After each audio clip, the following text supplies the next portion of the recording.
This is Roger Hibbert and his beautiful wife Elizabeth, and today we're in Luke 6. On the Sabbath, while he was going through the grain fields, his disciples plucked and ate some heads of grain, rubbing them in their hands. But some of the Pharisees said, "Why are you doing what is not lawful to do on the Sabbath?" And Jesus answered them, "Have you not read what David did when he was hungry, he and those who were with him, how he entered the house of God and took and ate the bread of the presence, which is not lawful for any but the priest to eat, and also gave it to those who were with him? And he said to them, the Son of Man is Lord of the Sabbath." On another Sabbath, he entered the synagogue and was teaching, and a man was there whose right hand was withered. And the scribes and the Pharisees watched him to see whether he would heal on the Sabbath, so that they might find a reason to accuse him.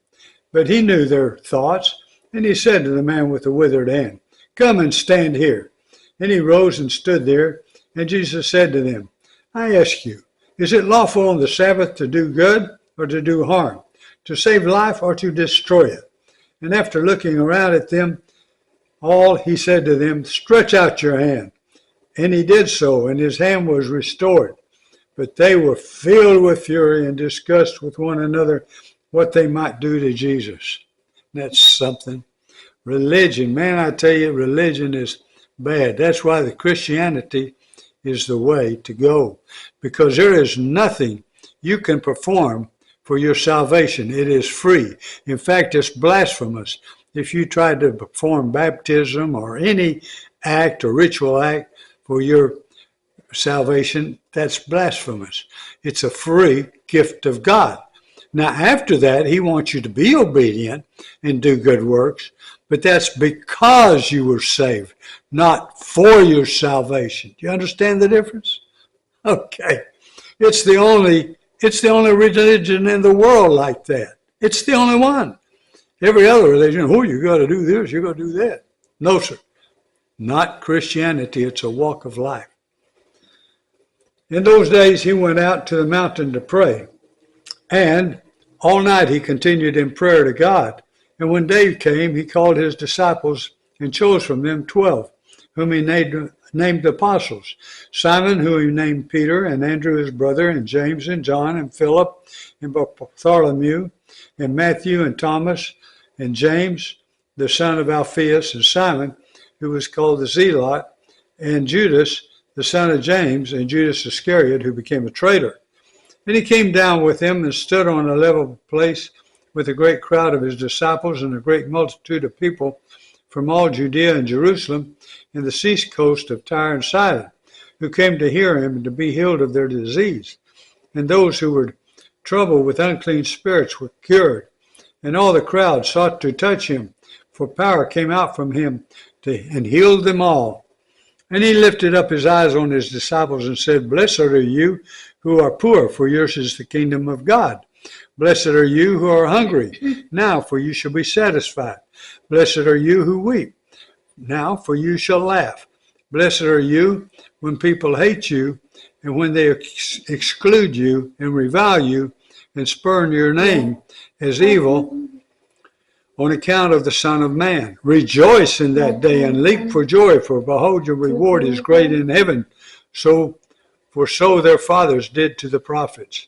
But woe to you who are rich, for you have received your consolation. Woe to you who are full now, for you shall be hungry. Woe to you who laugh now, for you shall mourn and weep. Woe to you when all people speak well of you, for so their fathers did to the false prophets. But I say to you, who hear, love your enemies, do good to those who hate you, bless those who curse you, pray for those who abuse you. To the one who strikes you on the cheek, offer the other also, and from one who takes away your cloak, do not withhold your tunic either. Give to everyone who begs from you, and from one who takes away your goods, do not demand them back. And as you wish that others would do to you, do so to them. If you love those who love you, what benefit is that to you? For even sinners love those who love them. And if you do good to those who do good to you, what benefit is that to you? For even sinners do the same. And if you lend to those from whom you expect to receive, what credit is that to you? Even sinners lend to sinners to get back the same amount. But love your enemies and do good and lend, expecting nothing in return, and your reward will be great, and you will be sons of the Most High, for he is kind to the ungrateful and the evil. Be merciful even as your Father is merciful. Man, that's, I tell you what, that's a tough one. Judge not, and you will not be judged. Condemn not, and you will not be condemned. Forgive, and you will be forgiven. Give, and it will be given to you. Good measure, pressed down, shaken together, running over, will put into your lap. For with the measure you use, it will be measured back to you. He also told them a parable. Can a blind man lead a blind man? Will they not both fall into a pit? A disciple is not above his leader, not above his teacher. A disciple is not above his teacher, but everyone who is fully trained will be like his teacher. Why do you see the speck that is in your brother's eye, but do not notice the log that is in your own eyes?